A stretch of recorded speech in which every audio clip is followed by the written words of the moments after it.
Assalamu alaikum wa rahmatullahi wa barakatuh, brothers and sisters. Welcome to another Dawah Hour with myself. I've got with me my brother Richard. Assalamu alaikum. Wa alaikum salam. Who's in a different location, bro? Where are you at? I'm in the attic, man. Been kicked out to the attic. Is that what you've been kicked out to? Nice. That's it, man. No longer in the front room. Kicked out to the attic, bro. I like it. Alhamdulillah. Alhamdulillah. Good. One sec. My wife's watching, looking at what's going on. Yeah. I'm not right now. I'm in the middle of a show. What is going on? Right. And yeah. And the last but not least, Rich. What's his name? Nadeem couldn't make it, unfortunately. So we have with us a special guest, my brother. I haven't seen this brother for a while, man. Brother Imran. Assalamu alaikum. Assalamu alaikum, bro. Assalamu alaikum, guys. Hey, bro. MashaAllah. How are you, brothers? I'm good. How are you, bro? Been a time, bro. Yeah, good. Very good, bro. Alhamdulillah. So you can see I made a special effort today. I booked out a studio, got the sort of side lighting going on, top light, dark shadow. I was gonna say I'm in my car, man. He's in an attic. Where are you? I'm in my car. It's lovely. Yeah, MashaAllah. Alhamdulillah. Sometimes, bro, the car's the best place to do it, man. How's everything going, man? Yes, very good, bro. Alhamdulillah. Continuing, Dawah's going good. Things will open. Let's hope they remain open, inshallah, over the next month or two. All right, brother Imran. Let me tell you the format of this show. Have you been briefed on what's going on with this show? Yeah. Well, yeah, Richard told me before the A to Z. So we've been doing the A to Z of street Dawah. All right, where we basically So someone's asked in the comments, they're curious, unsure what this is about. I'll tell you what it's about. Yeah. So where we take a letter. We're going through the A to Z of street Dawah, where we take a letter of the alphabet. We're going through the letters of the alphabet. We'll take a letter of the alphabet, and we'll talk about what's related to that letter in relation to street Dawah. Yeah. So and that's basically it. And what we're trying to do more than anything is to give as much practical knowledge, practical application, practical tips and advice as we can when it comes to street Dawah, so that hopefully, inshallah, you brothers and sisters are hopefully going to be able to help set up teams across the UK with regards to, or around the world, to be honest, street Dawah and teams across the world on this stuff. So yeah, that's really pretty much what it's about. We've been covering. We're up to. Sohail, how did it go last week? I wasn't here last week. So last week, mashallah, last week we were on M, right? And all we covered was M. Yeah. So we went through normally we get through quite a few of them, but we just covered M because we had quite a few things like motivation. I can't remember what else we had, but there was quite a few. So we had a good discussion over that. So let's move on to right now we're on N. Yeah. So brother Richard, throw me N. What's what we got for N? So N is for, we started with Niyyah, your intention. Excellent. I think this is something that really we should have started with this one, right? We should have started with this one. N and for Niyyah, brothers and sisters. Just so you know, we're on N. So add to it, please. N for that's related to the street Dawah. What else is there? That's N. That's related to street Dawah. Yeah. So Niyyah, we really should have started with this one because this is, I think, is a foundation. It's a fundamental part of Dawah, and really it's a fundamental part of anything that you do when it comes to Islam. Any action, any ibadah, as we know, that as a principle, none of our actions are accepted. Acts of worship are accepted unless they have two conditions, and this being one of them: your intention, that you're sincere, right? You're sincere in your intention when it comes to doing things for the sake of Allah. So doing it with ikhlas, yeah. So intention is a very important thing. Now, the way I break down intention, brothers and sisters, and this is something, again, and I've probably mentioned it a few times, but this is something that when it comes to the Dawah, there's a few things that I want to talk about when it comes to Niyyah, right? The intention, and when I talk about intention, I'm talking about sincerity as well. I'm linking it together, okay? But your intention has to be for the sake of Allah. that when you're doing this dawah, you're doing it for Allah's will. You're doing it for the sake of Allah alone. All right. Not only that, but dawah deserves. You need to do. You need to be sincere when it comes to the dawah itself. Be sincere towards yourself when you're giving dawah. So you're not doing it to show off. You're not doing it for anyone, for cameras or anything like that. And also your niyyah, your intention and sincerity. I know I've linked the two together. Ikhlas and niyyah I've kind of linked together. They go hand in hand from what I see. That you're sincere when you're giving dawah to the person you're giving dawah to. So that I would say is an important part of your dawah when it comes to niyyah. That your intention, you're doing it for the sake of Allah. And I'll be very frank. I'll be very, very honest. You can have all the knowledge in the world. You can have the best dawah table. You can have the best material. All of this stuff. But if your intention is not right, your dawah will not be successful. Your dawah will not be fruitful. So that's what I would add to that, and that's the point. I don't know, Imran, have you got anything to add to that, bro? No, not really, bro. I can hear myself. I'll mute. Go. Yeah, it's to be honest, it's as simple as that, bro. It's something very simple, but it's very difficult at the same time, I guess. It's a simple step, get your intention right. But to try and do that is a whole another story in and of itself. So maybe you guys can share some thoughts on how brothers and sisters can practically now, okay, they want to do dawah, they have the intention, or they know they need to make the intention. How do they go about doing that? Because intention, it becomes increasingly difficult the more your action is public facing, and the dawah is always public facing, right? Even if you're speaking to one person, you're speaking to someone. So your intention is always going to be challenged. So what do you guys do practically to really try nail it? Richie? Practically, I think it's easy every single time you're going to go to the dawah stall or any event. Sometimes you just wake up, not ready, half asleep, and just head out. I think for me is you got to take a moment, even if it's just 10 seconds, 1 second, to really think about why you're doing this and the purpose behind why you're doing it. Why are you going out on a Saturday, a Sunday, a Monday, whatever, and why are you calling to Allah? Why are you doing this?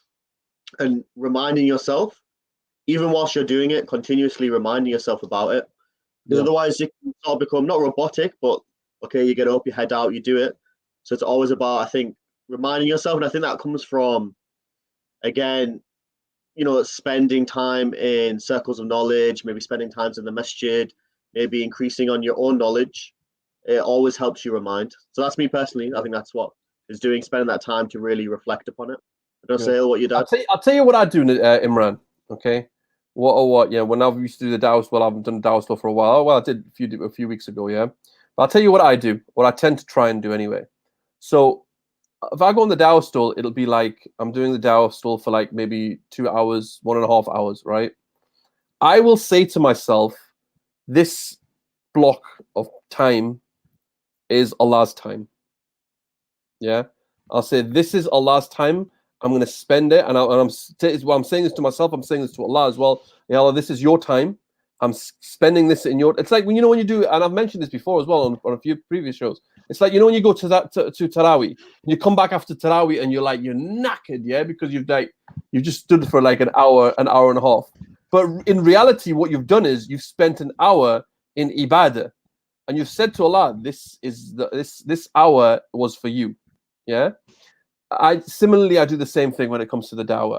I'm like, this is the hour, or this is the time I'm going to spend for you. So what I try and do with the best of my ability is make sure I don't like sit on my phone, have my phone out. I keep my phone in my pocket, and I just focus on the task at hand, which is the dawah itself.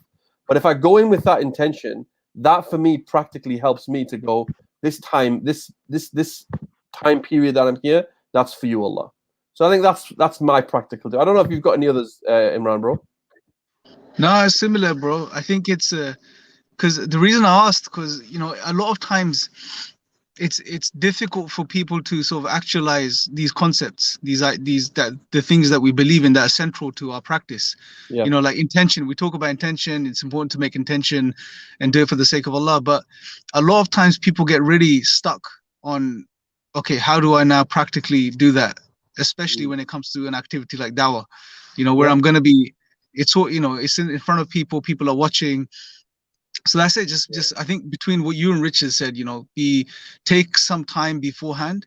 Don't just go into it, haphazardly, just, without thinking about it. And you know what, bro, a lot of times these days we just do things without thinking about them.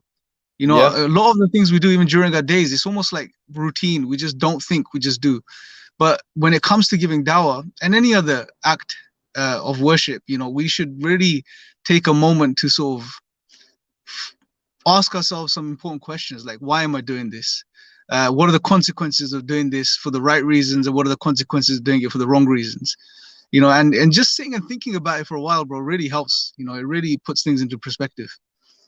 Yeah, no, you're absolutely right. And I was going to mention a few things. I was going to ask you, bro, because I know, mashallah, tabarakallah. I mean, you've been in the public eye more than myself and brother Richard, and I think it may, I don't know if it affects you more or not. I don't know, because you probably do get a lot of people, a lot of eyes on you, and how do you deal with something like that then? How do you deal with it? And I think intention, when we talk about intention, it's not something that you just think about it at the beginning, right? It's something that's continuous, right? Throughout the act or the task that you're doing. It's at the beginning, it's during, and it's at the end as well, right? But yourself, like I said, for yourself, like, you are more in the public eye than, I guess, than others. And how do you deal with that then? Like, when you, like, let's be fair, you're in Speaker's Corner, you've got a lot of Muslims coming, watching you, watching you smash an atheist and all that. Yeah. Like, how do you keep your Indian? How do you keep your That's back in the day, bro. I'm not in Speaker's Corner much these days. But you get my point, yeah? Try to avoid Speaker's Corner, yeah. Well, that would be one. That would definitely be one way of resolving it. Is like not going to places. But how in those situations, how would you have dealt with it then? Yeah, so I don't think people should avoid, like, doing what they feel they can do in the dawah, right? I don't think people should avoid it, because if you avoid it, bro, if you sit in your room all day long, worried about, okay, my intention is going to be wrong, well, it defeats the purpose. That's true. You're not doing anything. It's like you're not doing any actions. So you're not going to be, number one, you're not going to be improving yourself as far as trying to get things right. And you're not going to be putting yourself up for gaining reward potentially, right? So you're just doing nothing. You're wasting. You're not doing what a Muslim is supposed to do, which is to act. So definitely do the action. But before you do it, one of the other things about intention, it fluctuates, like you said. There's times where you feel you have it more on point, and then there's times where you're really struggling, right? So you're going to go through these are natural waves, right? These ups and downs, just like iman goes up and down, right? One of the things I've noticed over the years, like, I've had my down moments where I know my intention's been all, like, over the place.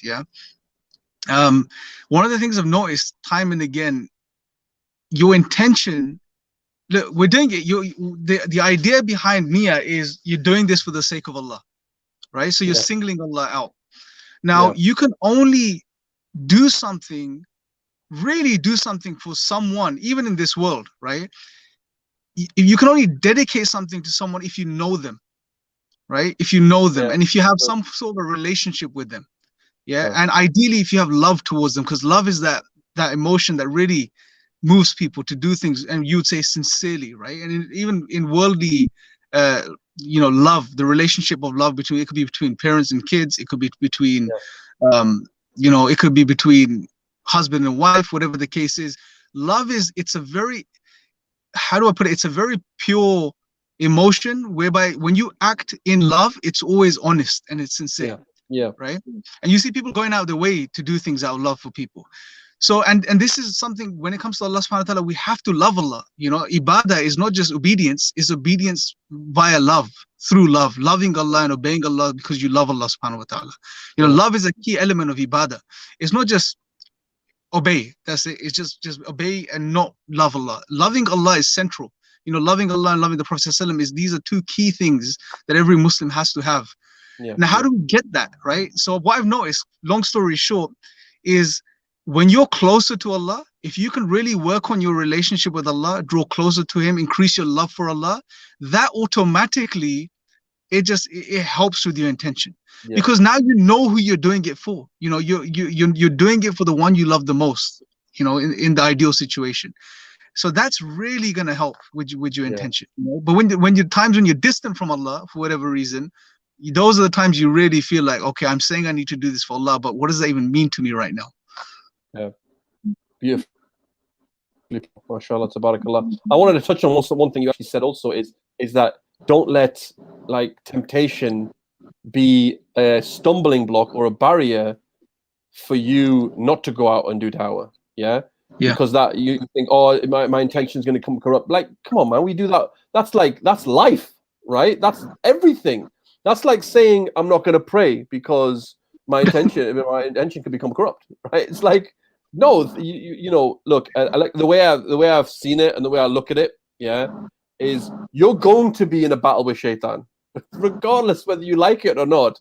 Shaitan is gonna look. Whereas he's our enemy, and we are his enemy, right? We are going to be locked in a battle with Shaitan. So the believer is not the one who, you know, oh, Shaitan's going to battle me. I don't know what to do. I'm going to cower away. No, we stand up and fight, right? Against Shaitan, against our desires. We stand up and deal with these things, right? So this is, I think, is a very important part of the believer, right? And I think it links very closely to what you were saying, Imran, bro, about if you can work on your relationship with Allah, like that is where the strength lies in dealing with your keeping your intentions purely for his sake. Yeah. So alhamdulillah. Yeah, bro Richie, any comments on this topic of any comments? niyyah? We got somebody who commented. Let me find it. While Richie's looking for comments, brothers and sisters, please can you share and like this stream, please? Make sure you like. I want to see some more likes, yeah, and share the stream, please. No, is there any comments on the actual of intention before we go into other letters of start with N? So, brothers and sisters, also if you have any other letters that start with N for street dawah, please put them in the comments as well. All right, so brother Muhammad, yeah, go on, Richie. Doing something for the sake of Allah, your heart should be happy and peaceful, not a problem at all. Yeah, good. Alhamdulillah. I think the more you do something for the sake of Allah, the harder the test will be. Absolutely, man, and that's it. Life is a test. That's what life is about. Let's look at this as a reality of life. Yeah, good. Any more? That's it. I think. All right. Any other letters from the viewers? So someone put niceness. So I guess manners, good. being nice. Niceness is a huge part. Again, our akhlaq is a huge part of our dawah. Good. Any more? Somebody put N for Nabi. So I guess maybe speaking about the Prophet Muhammad. All right. I would like some clarification on what you mean by this. I think it's a sister, right? Nilofer, what do you mean by Nabi? Can you give some more clarification or elaboration on what you mean by Nabi? I think I know what you mean, but it'd be nice to hear what else you've got to say about that, because I want to get your actual. This is a good one. Never give up on people. Yeah. Look, I mean, I think your dawah, you have to expect that in your dawah is you can't think, brothers and sisters, that when you're giving dawah to someone, you're like, and okay, I'm gonna jump on my soapbox on this in a little while, right? But you can't expect to just say, oh well, I give dawah to them, that's it, they're going to hellfire now, and they didn't accept Islam, and you're like, well, I did my job. I think that's a very, although okay, so yes, it's about establishing the hujjah, right? And I think some people look at it like this, the mindset of being you establish the hujjah with a person so that they have no excuse in front of Allah on the Day of Judgment, right? But there's an element that's related to that. I think that you want that person to accept Islam as well. It's not that you just sit there and go, well, I gave him the message, and if he didn't accept it, that's his problem or her problem, right? And I think that's a very bad. I would say that's not the right attitude to have when it comes to your dawah. Your dawah shouldn't be like that. Okay, so I don't know, Imran, have you got anything to add to that one, bro? No, I think you're spot on, bro. It's, you shouldn't give up on people, or you shouldn't. I think it's the wrong mindset, bro. Like just to speak to people once, and that's pretty much it. Like Nuh alayhi salam is a beautiful example of this. I mean, Good point. he addressed his community for 950 odd years, bro. And think about that, a community of people in a town or a place back then, bro. Yeah. You know, you're talking about very few people compared to today, a town today, for example, or a city today. Now he was addressing the same people over and over again, right? Yeah. And the rejection's been going on for centuries. Right? He never gave up until the very end, right? Like that's when you like that's something to shoot for. Although we never get there, because one, we're not gonna have never lived that long, and two, we're not in the position of a prophet. But the point is, it is a lesson to take from that, which is you get rejection once, keep going, twice, keep going. You have to have thick skin.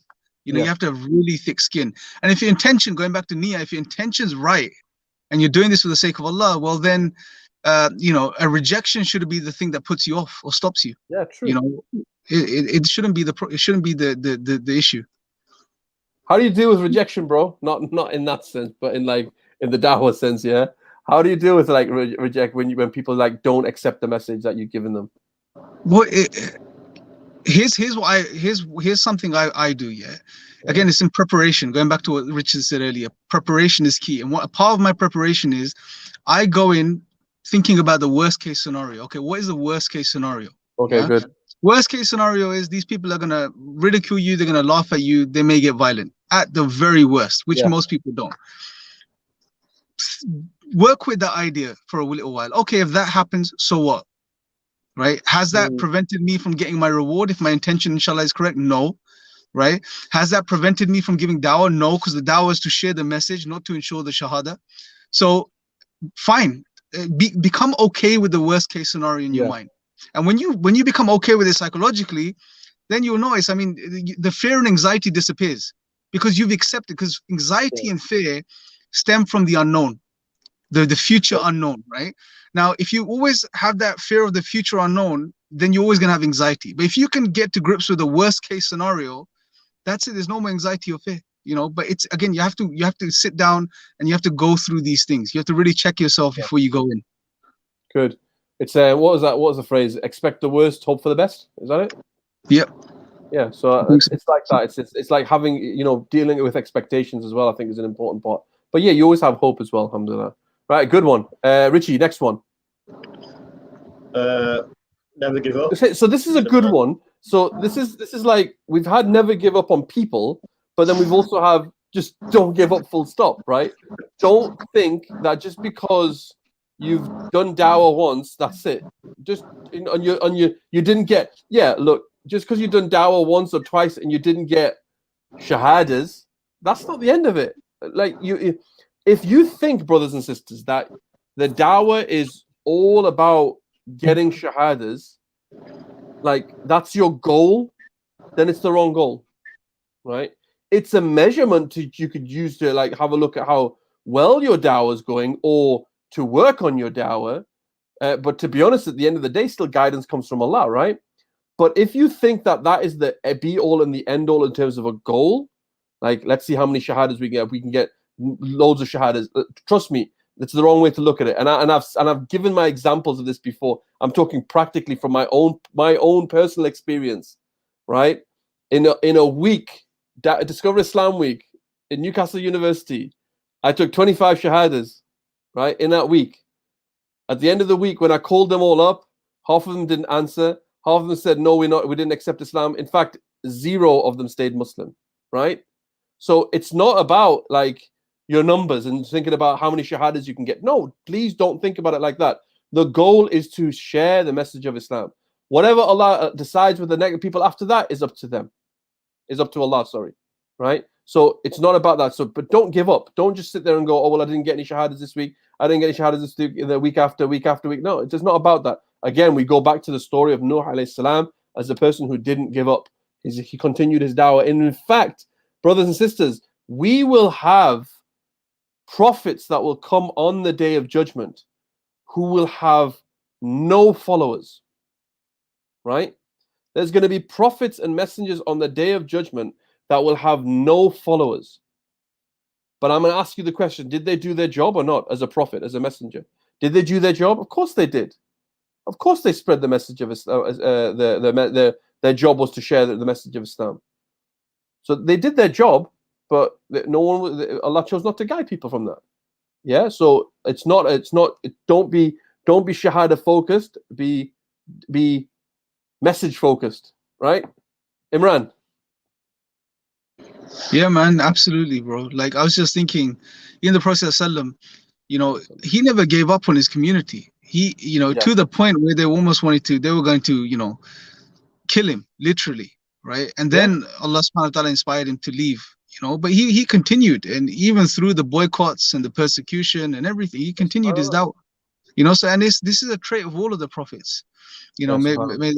It's fun, like it's all of them. If you think about it, bro, they all faced, every single one of them faced challenges from the community, right? None of them came in, gave the dawah, and people just accepted their message immediately, right? Yeah, true. They all faced resistance, and they all continued through that resistance. That shows us, the dawah. It's not the dawah. The successful dawah is not directly correlated with the number of shahadas that you get. People need to understand this, right? It's the best outcome, inshallah, if Allah wills, right?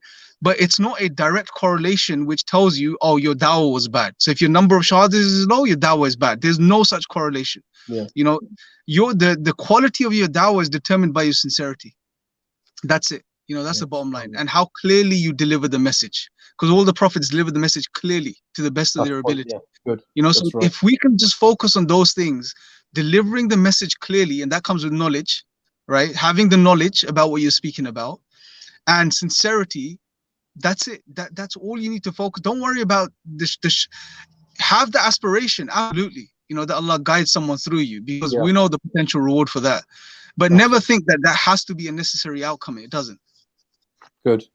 Nice one, Jazakallah khair. Brother Richie, anything else to add to that? I think we've got a good comment here, which I didn't really think about. Right. They said Naum, which means sleep. Yes. Said to be well rested in order to perform well. Yeah, man. That's a good one. You know what? I just like it because the fact that it's sleep, bro. That's that's a good one for me, man. I'm not gonna lie, I had a quick nap before we came on the show today, and I needed my nap in, bro.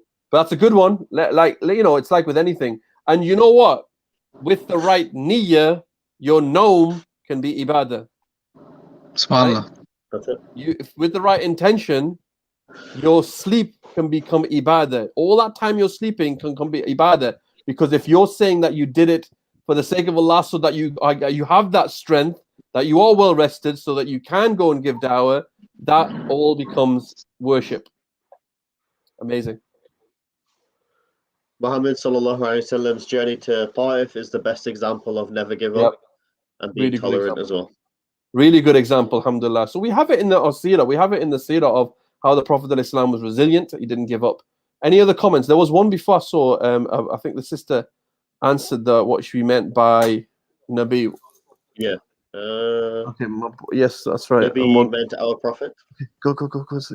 Thank you. Sorry, my son's just giving me a phone of me being live on air. I don't even know whose phone this is. All right. Anyway, sorry. Okay. So yeah, she said that she means for Nabi, she meant the Prophet, peace be upon him. Yeah. I know. Okay, but what about how are we linking the Prophet ﷺ to street dawah? Is my question. Sorry, sister. What is it about the N for Nabi? So I like I say, I think and how I understand this and how I would use this, and this one specifically for N is that we talk about the Prophet ﷺ and we talk about proofs of why the Prophet is the Prophet of God. That's what I would have meant by that. But I don't know if the sister had something else that's different with relation to that. I don't know. There was another one I saw. Notes. Oh, it was another one. No, alayhi salam. Nature. You missed all these, bro. What are you doing, man? All right, hold on. Where are we? Okay. You take over. What are you doing, bro? What are you doing? All right. Nature. What do you mean by nature? Yeah, so say, what do they mean? That's right. Aisha, please clarify. What do you mean by nature? We'll come back to that one. I saw another one. News of good tidings. So, Imran, do you want to take this one?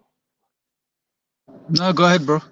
So the Prophet ﷺ was indeed a giver of glad tidings, but also a warner, right? And I think they go hand in hand very well. And yes, I think when it comes to your dawah should be a mix of the two as well. Because, like, let me just do a quick exercise, right? Hands up in the studio, or hands up in the at home. Which one would you? Are you more Jannah orientated, or are you more Jahannam orientated? Right. What I mean by that is, does talking about paradise motivate you to do good deeds, or does talking about Jahannam, hellfire, motivate you to do good deeds? Which one are you guys? Jannah orientated. Are you? I think I'm Jahannam, to be honest with you. I think I'm more. If you start talking about hellfire to me, I think I'll do more. I think it pushes me further. But look, people are right. I think people do sway one or the other, right? I don't know if anyone else in the audience, right? So, mashallah, there's a lot of Jannah ones, yeah. All right, Yeah. Alhamdulillah. But yeah, but the point is that, right, is that people have a different, preference or orientation, right? Jannah orientation, what I mean. And so, like, that motivates you to do certain things. So, when you give your dawah, yeah, you may talk about the glad tidings, all right, the news of glad tidings, but you may talk about the news of the warning as well, and that one of them might hit with that person, right? So I think as a da'i, what's important is knowing the person you're talking to, or trying to gauge the person you're talking to. Would you agree with that, brother Imran? Yeah, yeah. Just about the only thing I'd add is I think people predominantly are carrot orientated, between carrot and stick. Right. So Yeah. Jannah or Jahannam, right? They're more carrot. That's what you see even in the Quran when the prophets, when they speak to the people, firstly they talk about all the good things, the glad tidings, and then the warning comes in when they start resisting, right? Yeah. So it's almost like you give the people the benefit of the doubt, but then still you have to assume there's going to be people that for whatever reason, arrogance, attachment to the dunya, it's just not going to shake them enough, and then you get the stick as well, basically, right? So these are and it's powerful, bro, because this is coming from Allah. He knows our psychology. He created us, right? So Allah knows both. We need a mix. At the end of the day, we need a mix of both. Most people need a mix of both to get moving, basically. And you know what, bro? It's interesting. Most people say Jannah orientated, yeah? Come to think of it, those of us that say we're Jannah orientated, we don't like to think about Jahannam much because it's scary, right? Yep. So if anything, that's indirectly resulting in our orientation anyway, right? It's such a place that we don't want to go to, that we even mentally stay away from and think about the glad tidings, right? Yeah. So even then, there's a mix of both always that motivates us. Yeah, subhanAllah, very true, man. Alhamdulillah. Yeah, absolutely, the carrot and the stick, man. That was a good way of putting it. All right. Yeah, man, it was a stick, bro. Carrot, man. Only if people moved by just the carrot, that would be perfect. True. Very, very true, man. Richie, any your comments? The sister came back and she's clarified that the brother sister came back and said characteristics of the Prophet as a guidance.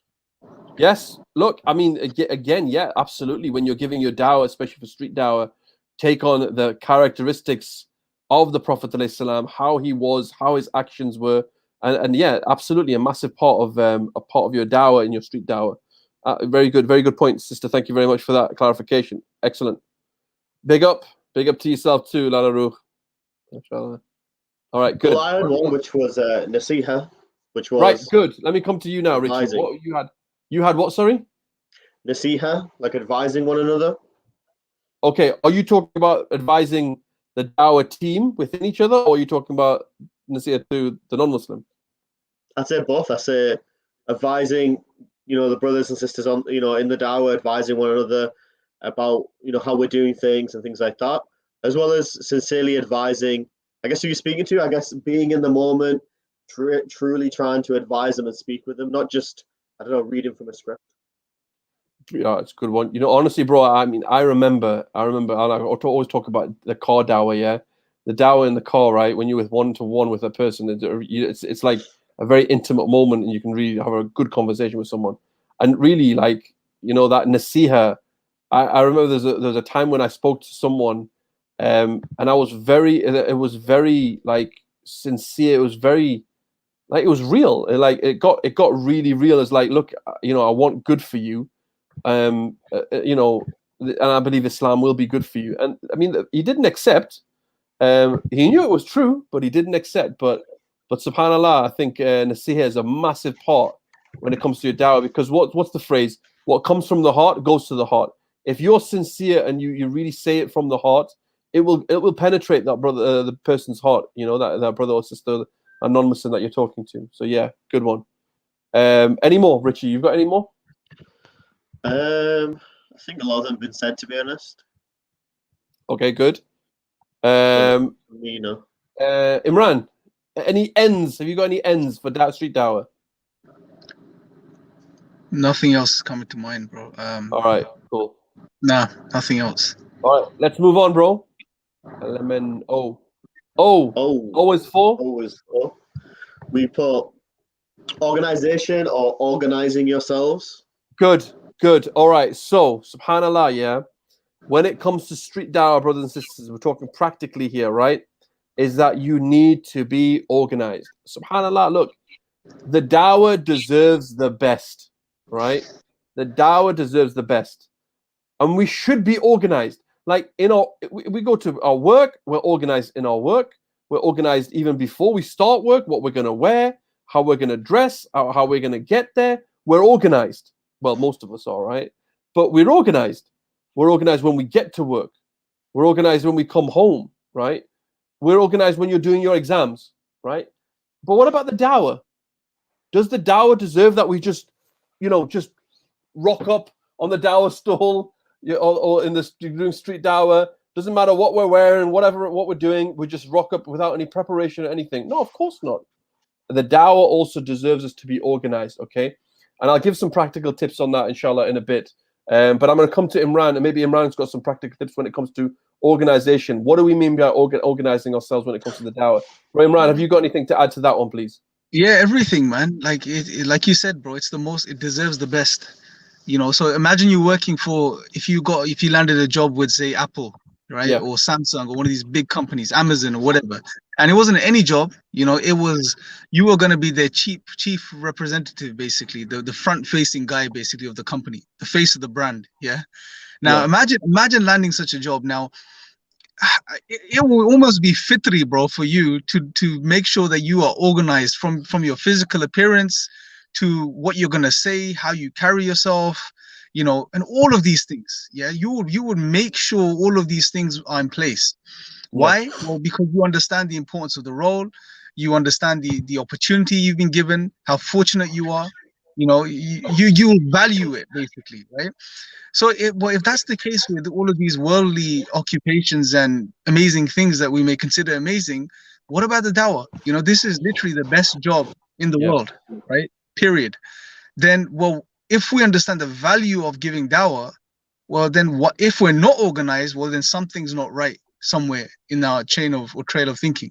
So it's almost, it should be something that naturally, you know, happens. And being organized means, you know, again, make sure that you're not just turning up whatever scruffy to the occasion. You know that you're well kept within reason. You know that you are prepared as far as what you're gonna say. You've done your research. You've been working on your knowledge. You've done some mental checks where you don't go beyond your bounds, because that's very easy to do in the dawah. And again, if you're prepared for it, you can catch yourself, right? Yeah. Many times we find ourselves in a conversation, and brother or sister would just start talking about something they have no clue about, just because they're put on the spot and they feel they have to give an answer. Now, if you had prepared previously and just reminded yourself, no, my job is only to speak about what I know with clarity and remain silent on things I don't know, get help from someone else, well, then you're prepared, right? You're organized to face any possible situation that may face you. So it includes all of these things, bro. And more specifically, if we're to focus in, you know, say you're doing a campaign, you're doing a Dawah table, street Dawah table weekly. That organization means getting your team ready, getting them motivated, making sure you're there on time, making sure you got all the permission that you need to get, making sure all the materials are organized, everything, right? So it's from governance to your preparation to the way you carry yourself, everything, bro, literally. Yeah. So I mean, I'll give you again, going back to practical example. I'll give you a practical example of the Dawah store that we have in Newcastle, right? So our beloved brother Majid, who's the head of the Dawah store, right? So Majid will send a text because we do the Dawah store on the Saturday. Majid will send a text in the WhatsApp group, saying Dawah store, the time, who's in, right? And then people will say, yeah, we're in, right? So then they will meet at the center. They will get all the Dawah equipment. Two brothers will go and get all the Dawah equipment, and then take it to and that'll be organized. But the Majid will organize all of that. The materials are all organized. And in fact, big up to Brother Daniel. I don't know if he's listening, but Brother Daniel, he actually spent a whole day organizing the Dawah materials, right? Getting all the Dawah materials ready, because that shelf that we used to have of all the Dawah materials was a bit of a mess, right? So subhanallah, and Daniel's very meticulous now, right? Because if someone puts any sort of material on there, like even if it's like a wrapper or something, he'll take a picture of it and he'll be like in the group, who's put this here? Why is this here? This is for the Dawah table, yeah? To the point where he's like, look, if you don't keep this Dawah table, this Dawah shelf, all the materials, where the materials are, if you don't keep this clean, I will make dua against you, right? So this is how far this brother goes, right? But it's all with a good intention, right? Because it's look, he wants to make sure the Dawah material is organized and it's kept organized. Yeah, mashallah, brother Daniel, right? Big up Daniel, yeah. All right, yeah, okay. So, yeah, the Dawah materials organized. So Majid will come with a couple of brothers to get the Dawah table. He will get the materials, the bag with all the materials in it, and they will go to the location, and the brothers will meet them at their location, right? It's organized. It's very well organized, mashallah, tabarakallah. So like this is the point what we're trying to make when it comes to organization. Like, be organized. Be organized the day before. Be organized on the day. Be organized afterwards as well. All right. So that's another huge part of being organized. I don't know, Richie, have you got anything else to add to that one as well, bro? Yeah, I think you covered it. I think a lot of stuff may seem small, like you're saying, or having the material prepared, but you need it because you come in on the Saturday or the day you're doing it. You need to see what everything is. Okay, yeah, we're doing a specific exhibition, maybe on Jesus and Islam. Okay, where's the banners? Yes, where's the material? Have we planned maybe a specific training to deal with the topic for the Dawah stall? This all needs organization, needs planning. So it's important. Otherwise, obviously, there's still benefit, there's still goodness in going out and speaking to people. But if it's not organized and planned, it's not going to be as effective, I don't think. Yeah, subhanallah. Very good point, man. Anything from the comments on organization?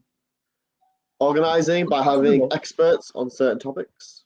That's a good one, I think. Again, if we're talking about like you said, like an exhibition of some sort or something like that, or if there's anything to do with atheists, yeah, you get Imran and make sure you get the experts in, yeah. But yeah, absolutely, organizing. And I think this is more for events rather than street Dawah itself. Events need to be organized and have the right people to do them.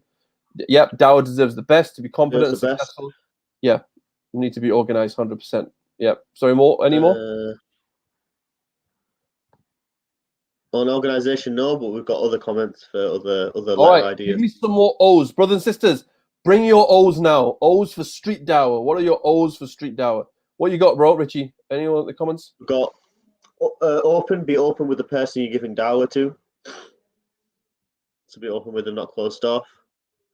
Similar one, open-minded. What do you mean by that? Go back. What do you mean by that? You want to go back? What do you mean by that?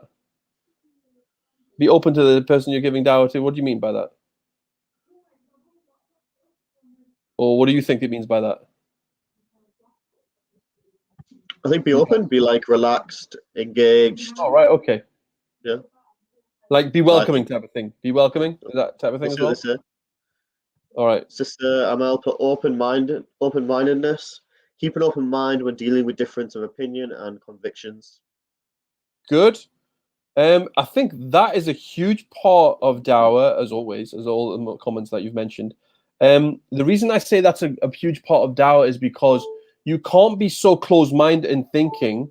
And Imran, I'm going to come to you for this as well, and what your thoughts are on this, bro, because I think a lot of the times when, and you may have noticed this as well, is that when people are giving Dawah, like they have their own objective, their own thing that they're going to talk about, and regardless of whatever the other person's saying, you're just going to go, no, I'm talking about this. I'm going to talk about this. And I don't know if it deals with the issue and you just come and like people just start clashing, right? Is that what happens? Yeah, it happens a lot, bro. Again, it all boils down to your reasons for being there, isn't it, bro? Like, and again, with the change of intention, bro, everything changes, literally. Like, and it can happen mid-conversation, right?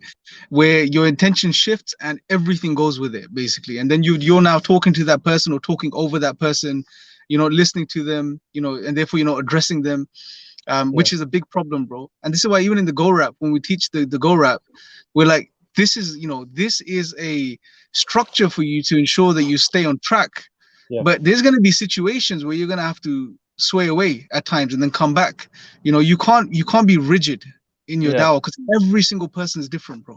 Everyone's going to bring something to the table. You may be in a dawah conversation and you're on God's existence and they agree, and before you go to they open up about something and they start talking about something that happened in their life.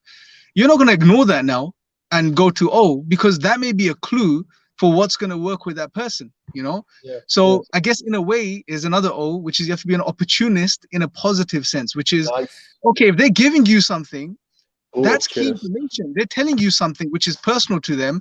There may be a clue there as to what's going to awaken that truth within them. There's going to be a clue there as to what's going to lead them to Islam, right? So don't just jump to the to the and it's not supposed to be robotic. So I think open-mindedness it's a key one, which is don't go in there assuming what's going to work for this person. Yeah, everyone's different,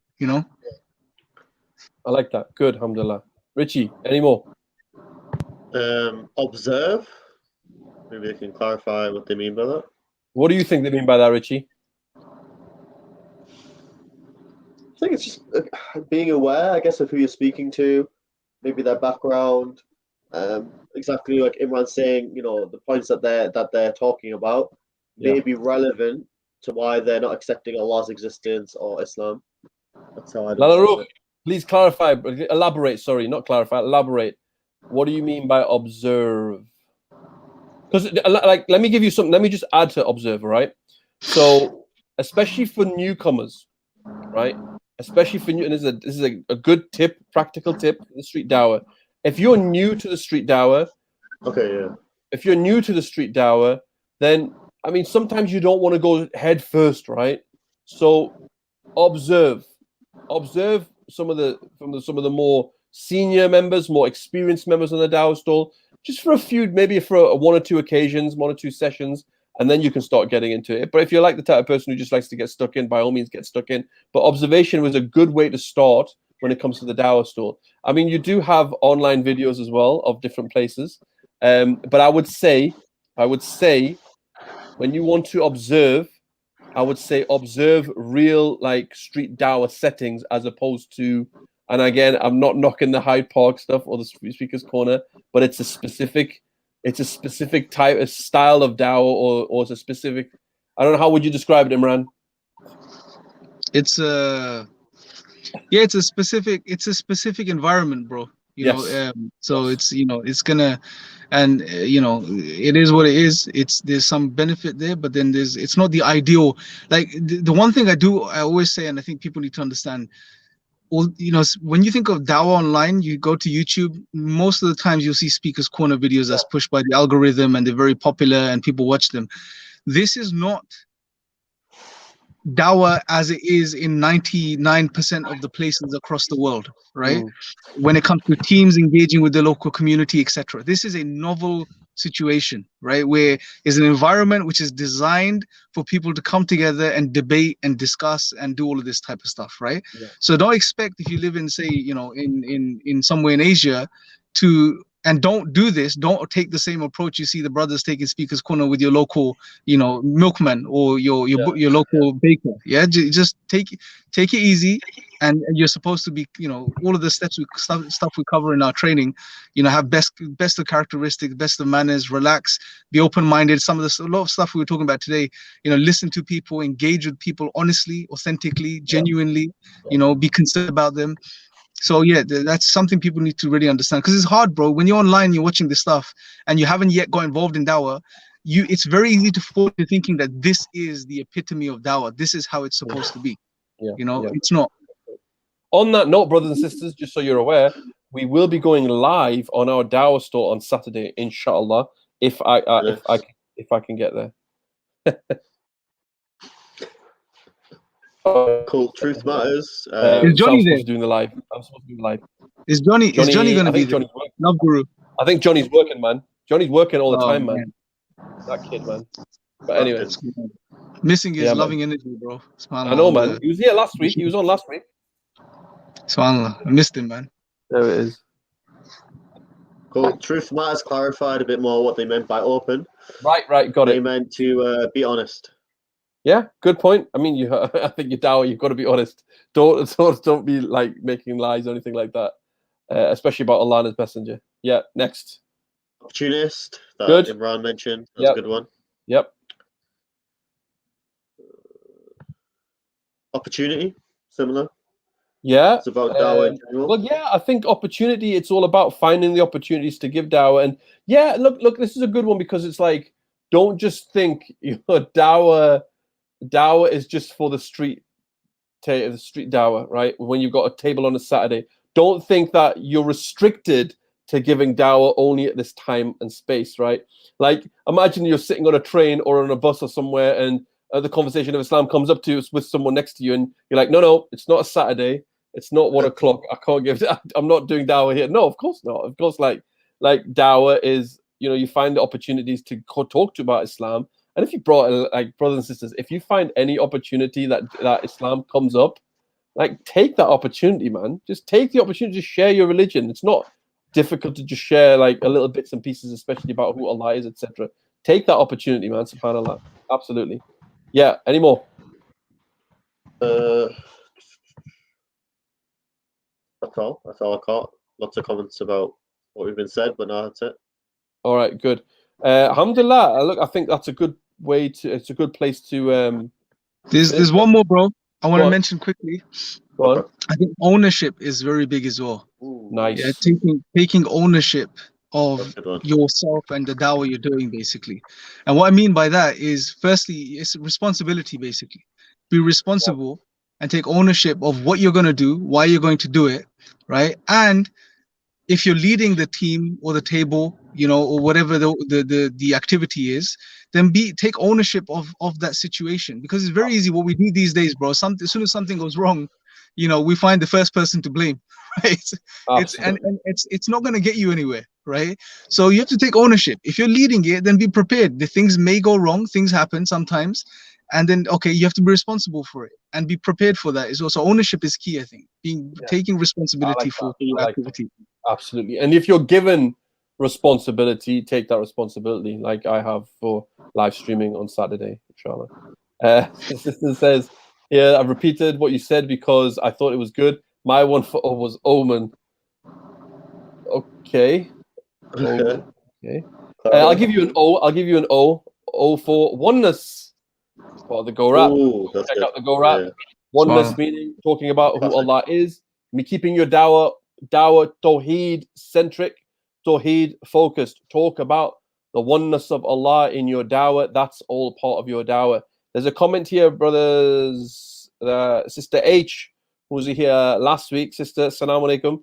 I tried emailing Stream Islam like the brothers advised in the last live stream email address, but the email wasn't delivered. Can you just confirm what email address you sent it to, sister? I don't know why that hasn't been sent. So let's try and resolve that. Please give me the email address that you sent it to. And Brother Hassan, if you're listening, can you message me what the email address is so I can send it to the sister, please? Thank you. All right. Brother Hassan, you listening? Yeah. Oneness is good. Oneness, absolutely. Oneness. Yes, good. Alhamdulillah. Okay. There's I don't know if it says. Yeah, that's fine. Are we done? That's it for. Yeah, Oh. I think that's good. All right. Let me try and get this email address for you, sister. 1 second. One second. Let me message him. Stream. All right. Talk amongst yourselves, people, while I'm doing this. Are you trying to find Stream Islam email? Okay. Here's a message for you. He's talking about you, Imran. Why do Dawah boys always run away when the questions are difficult? There's always a motivation to be right all the time. People look at that. Well, I see, I was leaning towards saying if you give some specific situations, but I don't think that's a good idea. But to be honest, I haven't seen them. I don't know what do you mean by run away. It's like I haven't seen it happen, to be honest. Like I've seen the opposite happen, where Dawah guys actually just go in and try to answer everything, which gets them in trouble. Running away may be a good idea sometimes. You know, we're not running away, but you know, just saying, look, I don't know. Let's just stick to what we do know, what I can share with you. Yeah, man. Alan, I don't know what's going on, man. I don't know what's happened. Who have you got beef with, man? But yeah, if you've got any questions or anything, like give us a shout in it. Let us know what's going on. All right, here's another one. Outreach work. Outreach work is part of the good. Yeah, outreach work is part of the Dawah. I think. We've always said, use it as a platform for Dawah. Use the outreach work as a platform for Dawah. Right. Sorry, sister. I haven't got a reply back from the brother, so I don't know what the email address is. But look, message us, email us on our. Or you said you've got YouTube. Just message us on YouTube. On Facebook or Twitter or She hasn't got social media. She's only got the YouTube and Gmail. So please message us on. Can you message on YouTube? Can you do that? I don't know. I don't think so. You're not messaging inbox? Imran, your mic's off. Don't think so. I think they could put a message in the private chat. I think they need a link for the stream. So I don't think otherwise they can. Okay. Sister, please message us somehow, and we'll try and get the email address to you. I don't know. I will try and do what we can. On that note, Maybe put it in the comments after once the video finishes live. We'll put it in the comments. Yeah, on this live stream, if you just put your comment on, so we can try and get a look at it, inshallah. If you go to the Stream Islam channel and do it there, please, because then I'll get Brother Hassan, station manager, station manager, to have a look at it, inshallah. On that note, brothers and sisters, we're going to finish there, inshallah. Jazakumullahu khairan for all your input, for all your contributions to this. We've been told we can't. Okay. And we will be back next week. So we got to O, right? No, we got, what are we on? P. O. What's after O? We finished O. P. Yeah, P. Yeah. Right. We'll continue with P next week, inshallah. Jazakallah khair. Jazakallah khair to my brother Imran for joining us, man. Imran, bro, you're more than welcome. You're more than welcome to come every week, man. Yeah, I'll jump on whenever as soon as, inshallah, whenever I can, I'll jump on. Inshallah. Yeah, man, definitely. You're more than welcome to, man. It was good to have your input on this stuff, man. Really good, alhamdulillah. Inshallah. Yeah, inshallah. Jazakallah khair. Jazakallah khair, Richie. And jazakallah khair to you all. We will see you, inshallah, next week. Subhanakallahumma wa bihamdik. Ashhadu an la ilaha illa ant. Astaghfiruka wa atubu ilaik. Wassalamu alaikum wa rahmatullahi wa barakatuh. Assalamu alaikum.